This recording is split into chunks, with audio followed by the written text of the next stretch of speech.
allez faire des vlogs parce que votre créatrice de contenu c'est une blogueuse, alors qu'en fait, vous, le plus adapté, c'est de parler face caméra. Quand en fait vous étiez tous en train d'écouter cette musique, moi je dormais dans ma voiture. À qui on lui a demandé si tu devais refaire la même chose, qu'est-ce que tu ferais? Et il a dit je le referais pas. Étonnamment, non. Ça ne me monte pas à la tête. Sauf que vous allez écouter X, Y, Z, vous allez tout vouloir faire en même temps, et là ça va pas marcher. Peut-être que si vous saviez tout, bah, vous auriez pas envie en fait de la même chose.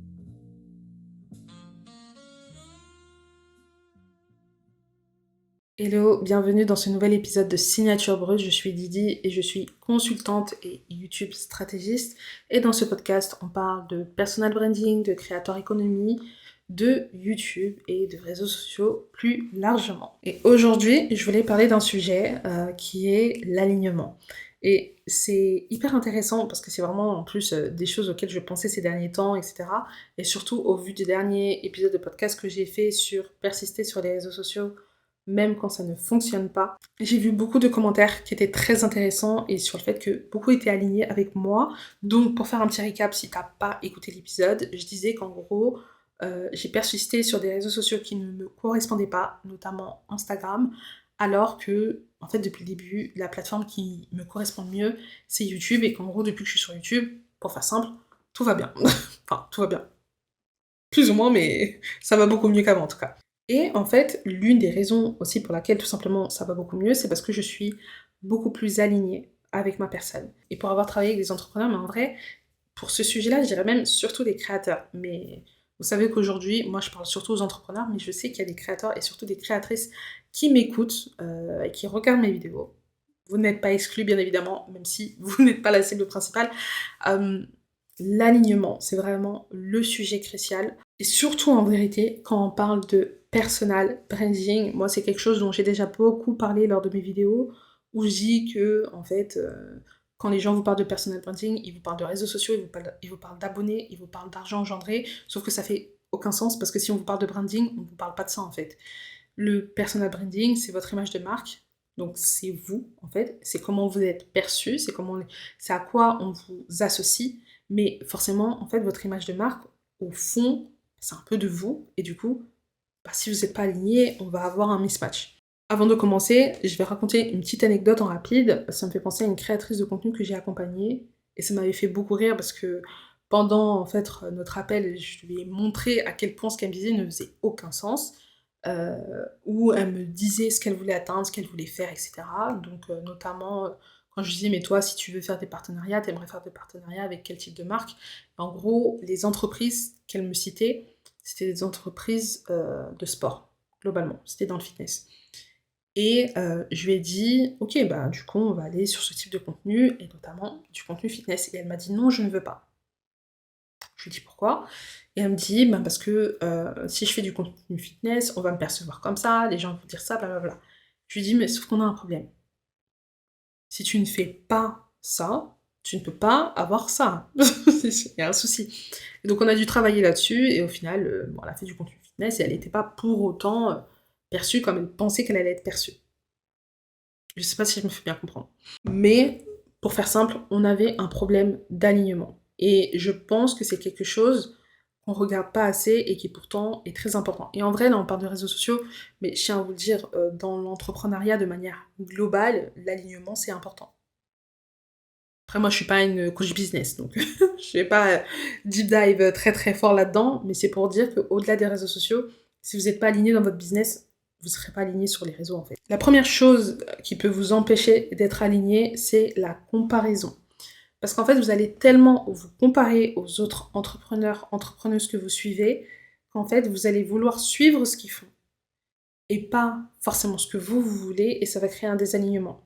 Je le rappelle, vous avez accès à leur devanture, vous n'avez pas accès à leur arrière-boutique. Vous ne savez pas ce qui les a emmenés jusqu'ici, vous ne savez pas les sacrifices qu'ils ont potentiellement dû faire pour arriver jusque-là, et peut-être que si vous saviez tout, bah, vous n'auriez pas envie en fait de la même chose. Moi, ça me fait penser au fondateur de Nvidia. Bon, Nvidia, c'est quand même une très très grosse entreprise. À qui on lui a demandé si tu devais refaire la même chose, qu'est-ce que tu ferais? Et il a dit je le referais pas. Et sa réponse, elle m'a tellement marquée. Et en fait, je sais que c'est des choses qui sont dures, je sais que c'est des choses qui sont compliquées, surtout avec les réseaux sociaux où en fait on se prend des claques, hein, la vie des gens, ce qu'ils font, ce qu'ils atteignent, les réussites, et cetera. Mais vous n'avez pas accès à l'arrière-boutique et comme j'ai dit, moi j'ai travaillé avec des entrepreneurs, j'ai travaillé avec des créateurs, vous serez surpris parfois de ce qui se passe. Et d'ailleurs, je vais même vous donner un exemple qui est très récent, mais là qui est dans le monde de la musique. Moi, il y a une artiste que j'écoute un petit peu, pas de fou, mais que j'écoute un peu, qui s'appelle Fallon. Donc c'est une chanteuse qui, là, aujourd'hui, a fait une petite annonce en mode «J'ai décidé d'arrêter la musique». Et en fait, elle explique que, en fait, quand ça, il y a une musique qui a pété, enfin, il y a une musique qu'elle a fait il y a quelques années qui a charté, elle dit, ben, quand en fait vous étiez tous en train d'écouter cette musique, moi je dormais dans ma voiture. Vous avez accès à la devanture, vous n'avez pas accès à l'arrière-boutique. L'un des deuxièmes problèmes en termes d'alignement, c'est le fait qu'aujourd'hui vous avez trop d'informations. Donc avant, justement, quand l'infobise a commencé à péter, c'est parce qu'il n'y avait pas assez d'informations, l'information était secrète, et donc on pouvait vraiment payer de très grosses sommes pour avoir accès à cette information qui était cachée. Aujourd'hui, c'est totalement l'inverse. Il y a trop d'informations, le gatekeeping a disparu, à tort peut-être. Opinion impopulaire, le gatekeeping n'est pas forcément mal. Euh, et du coup, on arrive à une ère de saturation d'informations. On a tellement d'informations qu'on ne sait plus qui écouter, on ne sait plus qui croire, et on ne sait plus surtout quoi sélectionner. Et du coup, on essaye de tout faire en même temps, et du coup, on n'est plus aligné, tout simplement. Ici, si j'ai un conseil à vous donner, faites de la curation, c'est-à-dire sélectionnez les créateurs ou les entrepreneurs que vous allez suivre, et il faut que ça ait un sens en fait, les créateurs que vous suivez. Si vous suivez un entrepreneur qui vous dit lève-toi à 5 heures du matin, faut que tu grind, faut que tu travailles 16 heures par jour, sinon tu vas pas y arriver, faut atteindre le milliard, et que derrière, vous allez suivre la petite entrepreneuse qui vous dit alors moi, franchement, la balance, temps disponible, argent, ça compte pour moi, je veux travailler que 4 heures par jour, moi 3 000 € ça me suffit, et après vivre à Bali. Vous vous rendez compte qu'entre les deux, en termes de messages, c'est pas le même. Et vous allez être perdu, parce que vous allez vous dire, ben, techniquement, ce qu'il fait, lui, c'est stylé, et j'ai envie de la même chose, mais en même temps, ce qu'elle vit, elle, ah purée, c'est bien aussi, et peut-être que j'aimerais la même chose. Et au-delà de ça, au-delà de l'inspiration, au-delà de ce que vous voulez atteindre, etc., en fait, on vous donne même, en termes de stratégie, on vous donne tellement d'informations. On vous dit, oui, tunnel de vente, oui, Instagram, oui, LinkedIn, oui, les ads, le SEO, tout ce genre de choses. Et c'est trop. Et vous allez vouloir tout faire en même temps et ça va pas prendre. Moi, je vous dis la vérité. Aujourd'hui, moi, je suis YouTube stratégiste. Je l'ai dit en début de podcast. Je travaille avec les entrepreneurs, les fondateurs sur la stratégie YouTube pour les aider, que ce soit au niveau de l'autorité, de leur personnel brand, donc comment ils sont perçus, au niveau des ventes ou au niveau de la confiance. Ok, tout ça. Mais s'il y a un truc que vous allez jamais m'entendre dire, s'il y a un truc que je ne ferai pas, c'est vous dire que ce que je dis, enfin, c'est vous dire que ma méthode c'est la meilleure et que les autres ça fonctionne pas. Que vous devriez être sur YouTube et que les autres réseaux sociaux c'est de la merde. Je sais qu'il y a des compères à moi qui le font, qui vont dire oui, soyez sur YouTube, Instagram c'est nul, TikTok c'est nul et tout machin. Chacun fait ce qu'il a envie de faire. Puis I guess, genre, à la fin de la journée j'imagine qu'on a un business. Mais moi c'est un truc que vous n'allez pas m'entendre dire pour la simple et bonne raison qu'aujourd'hui tout fonctionne. C'est aussi simple que ça. Aujourd'hui, toutes les stratégies fonctionnent. Enfin, presque tous. TikTok, ça fonctionne. Instagram, ça fonctionne. LinkedIn, ça fonctionne. YouTube, ça fonctionne. Twitter, ça fonctionne. Les ads, ça fonctionne. Le SEO, ça fonctionne. Les communautés, ça fonctionne. Twitch, ça fonctionne. Tout fonctionne. C'est ensuite, qu'est-ce que vous trouvez, vous, qui est adapté à vous? C'est ça, en fait, le truc. Sauf que vous allez écouter X, Y, Z, vous allez tout vouloir faire en même temps, et là, ça va pas marcher. Soyez alignés, en fait. Soyez alignés, regardez vos forces, regardez vos faiblesses, et allez là où ça fait sens pour vous. Et même en termes de format, parce que là, je parle de canaux de distribution, en soi, mais même en termes de format, faites pas des formats, parce que vous voyez un tel faire ça, et vous pensez que ça va marcher, ou autre, alors qu'en soi, vous aimez pas ça. Là, en fait, c'est comme si, par exemple, vous faisiez des vlogs, parce que vous voyez tout le monde faire des vlogs, et d'ailleurs ça me fait penser là beaucoup aux créateurs de contenu, vous allez faire des vlogs parce que votre créatrice de contenu c'est une blogueuse, alors qu'en fait, vous, le plus adapté, c'est de parler face caméra. C'est dommage. C'est dommage. Et en plus, vous allez voir que faire des vlogs, ça va vous demander énormément d'énergie, que vous allez être fatigué, que vous n'allez même pas prendre du plaisir en vrai. et vous allez arrêter. Alors qu'en fait, le problème, c'est pas le vlog, c'est juste que vous faisiez pas quelque chose qui était aligné avec vous. Et ici, après, je pense que ça va être peut-être le dernier, c'est quand vous regardez les autres, est-ce que vous êtes aligné avec ce que vous voyez? Est-ce que ça n'a pas trop d'impact sur vous?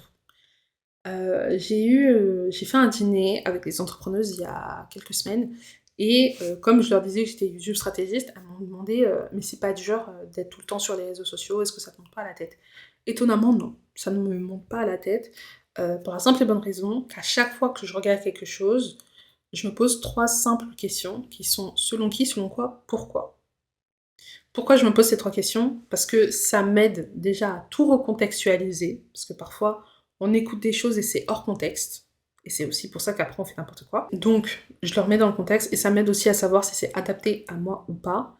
Et là en fait en vrai je parle de réseaux sociaux, de business et cetera, mais sachez que c'est valable pour tout. J'utilise vraiment ça pour tout, que ça soit tech, politique, news, vie sociale, tout ce que vous voulez, j'utilise vraiment ça pour tout recentrer et pour tout recontextualiser. Il y a des choses qui sont vraies, mais qui vous correspondent pas. Par exemple, si je reprends le dîner, la fondatrice du club en question, elle m'a dit qu'elle voulait se lancer sur YouTube, etc. Et la première chose que je lui ai dit, c'est: «Ah, mais du coup, tu vas faire des vlogs?» Parce que ça fait sens, par rapport à elle, à son cas spécifique, de faire des vlogs, si elle veut promouvoir son club. Bon, enfin, pour moi en tout cas, c'était totalement naturel, ça faisait totalement sens, et elle m'a dit oui. Elle pourrait en soi faire des vidéos face cam, ça ferait moins sens. Pareil, les e-commerçants, si vous regardez leurs vidéos YouTube, et je parle de e-commerçants qui veulent promouvoir leur marque, hein. Je parle pas de e-commerçants qui vont vendre des formations e-commerce.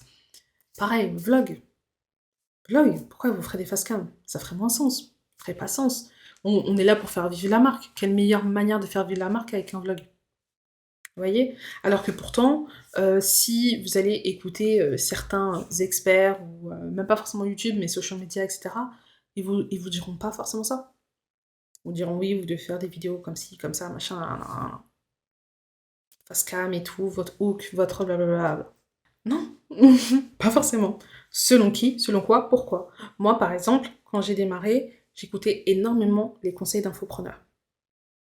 Sauf qu'en fait, si je m'étais posé simple question, selon qui, selon quoi, pourquoi, je me serais rendu compte que c'était pas forcément les meilleures personnes à écouter. Parce que eux, ils vont vous donner des stratégies qui ont... Parce que souvent, on va pas se mentir, les infopreneurs, c'est des personnes qui ont lancé des business d'infobiz et qui vous disent comment ça a fonctionné pour eux, pour leur business d'infobiz.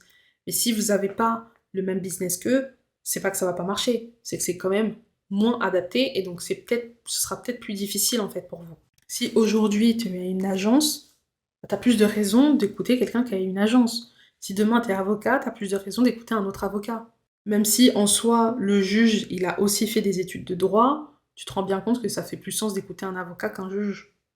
Mais en fait, même au-delà de ça, même au-delà de tout ce qui est business model, etc. Parce que là, en vrai, je divague un peu, je parle plus d'entrepreneuriat, alors qu'en vrai, mon truc à moi, c'est les réseaux sociaux, c'est YouTube. Euh, Personal branding, etc. Vous savez, aujourd'hui, il y a de plus en plus d'entrepreneuses, et ça c'est cool, c'est très positif, mais il y a de plus en plus d'entrepreneuses qui viennent et qui disent, voilà, moi j'aide les femmes à faire ça, j'aide les femmes à X, Y, Z, peu importe. Et qui vont commencer à promouvoir aussi une certaine manière de faire. Donc par exemple, oui, nous les femmes, on est comme ça, donc c'est mieux de travailler comme ça.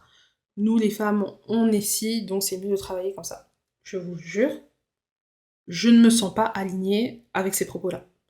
Pour moi, le fait d'être une femme ne m'empêche pas de faire X ou Y. Par exemple, je donne un exemple tout bête. Oui, les femmes ne sont pas faites pour faire du commercial, pour faire de la vente en direct. Nous, je sais, I don't chase, I attract, tout ce genre de choses. Là, bon, c'est un peu loi de l'attraction. La loi de l'attraction, c'est pas forcément négatif, je tiens à le dire, mais c'est pour dire, voilà, j'ai pas... En gros, l'idée derrière, ça va être, j'ai pas à faire de prospection, je vais pas appeler les gens, etc. Faut que ça vienne à moi naturellement, parce que nous, les femmes, on est comme ça. Ça, par exemple, c'est un truc, je n'y crois absolument pas. Pour moi, le fait d'être une femme ne conditionne pas à être X ou à être Y. Et c'est pareil à l'inverse. C'est pas parce que t'es un homme que tu vas être conditionné à faire X ou Y. Pour moi, je suis moi. Et c'est tout, ça s'arrête là. Si j'ai envie de faire X, je fais X. Si j'ai envie de faire Y, je fais Y. Et du coup, c'est des discours dans lesquels je me reconnais pas. Donc, je vais pas te suivre dans ce que tu dis parce que tu es une femme et que tu parles au nom des femmes. Moi, il y a énormément d'hommes que je suis et auquel je suis alignée. Il y en a un qui me vient en tête tout de suite, c'est London Parrot. Bon, c'est un Américain, donc c'est encore autre chose, et lui c'est un créateur de contenu pour le coup, mais dans sa manière de parler, dans sa manière de voir le monde, c'est quelqu'un avec lequel je suis totalement alignée. Marvin Ndiaye, c'est quelqu'un avec qui je suis alignée, on va dire plutôt dans la vision, et même dans sa manière de s'exprimer, dans le sens où c'est quelqu'un qui est très brut, qui est très direct, et moi, je suis pareil, c'est-à-dire que je suis très brute, très directe. Je sais que j'ai une de mes clientes, à la fin, parce que je fais des questionnaires de satisfaction pour savoir comment ça s'est passé, elle m'a dit fais attention quand même dans ta manière, pas de m'exprimer, mais de faire des retours, etc. Tu pourrais adoucir la chose, parce que comme je dis, je suis quelqu'un de très dur. Ouais, je dirais pas que je suis quelqu'un de très... Non, si, un peu quand même. Parce que je suis quelqu'un d'assez direct. Je sais que beaucoup dans les commentaires, je reçois souvent t'es quelqu'un de douce, j'aime beaucoup comment tu t'exprimes, etc. C'est très gentil, merci. Sachez que certes, je suis douce, mais ça, c'est dans la forme, parce que dans le fond, dans les paroles, je peux être très brute et très directe.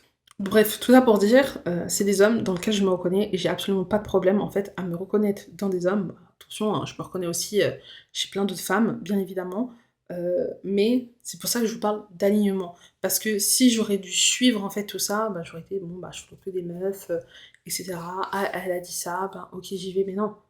Moi, je me reconnais pas en fait dans ces discussions-là. Je me reconnais pas dans le fait de me conditionner à être d'une certaine manière parce que je suis une femme. Et donc en fait, trouvez ce qui vous va, trouvez ce qui vous correspond, même si le monde entier vous dit d'aller dans une direction différente. Moi, il y a plein de choses que je fais sur ma chaîne YouTube, que je fais sur les réseaux sociaux, ça ferait mais crier des entrepreneurs, mais vous n'avez même pas idée. À la fin de la journée, je pense qu'il y a beaucoup de personnes, si elles galèrent de manière générale, et là je vais parler juste des réseaux sociaux, je vais même pas parler de YouTube spécifiquement, mais forcément YouTube inclus, c'est tout simplement parce qu'ils ne sont pas alignés et qu'ils se mentent à eux-mêmes, qui veulent reproduire en fait ce que quelqu'un d'autre a fait, alors qu'ils ne savent même pas, je reprends ce que je disais au début, l'arrière-boutique de cette personne, ce qu'elle veut atteindre, ses objectifs. Beaucoup de choses seraient beaucoup plus simples pour vous si vous étiez aligné à la personne que vous êtes, si vous compreniez là où vous voulez arriver et surtout si vous êtes honnête avec vous-même. Et tant que vous ne faites pas ce travail-là, ça va être compliqué pour vous, les réseaux sociaux. Je dis ça en tant que personne qui est passée par là. Moi, la première, vraiment. J'ai pas été alignée pendant très longtemps et si je savais, j'aurais pas perdu autant de temps. Et surtout, je dis ça en tant que personne qui a pu accompagner aussi d'autres personnes à se poser ces questions-là pour les aider derrière en fait à avancer. Parce que, comme j'ai dit au début, si vous n'êtes pas aligné en termes de personal branding, ça va être une catastrophe. L'image de marque personnelle, dans le mot il y a personnel, si vous ne comprenez pas, ça va être très compliqué. Je vous remercie de m'avoir écouté, ça m'a fait extrêmement plaisir. Si tu veux que je t'accompagne sur ta stratégie YouTube, je t'invite encore une fois à prendre rendez-vous directement avec moi dans le lien en description. Et on se retrouve le mois prochain pour le prochain podcast.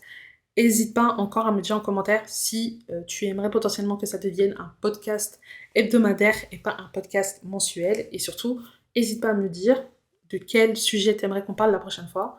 Tu peux me le dire en commentaire ou tu peux me le dire en DM sur Instagram. D'ailleurs, n'hésitez pas à me follow sur Instagram.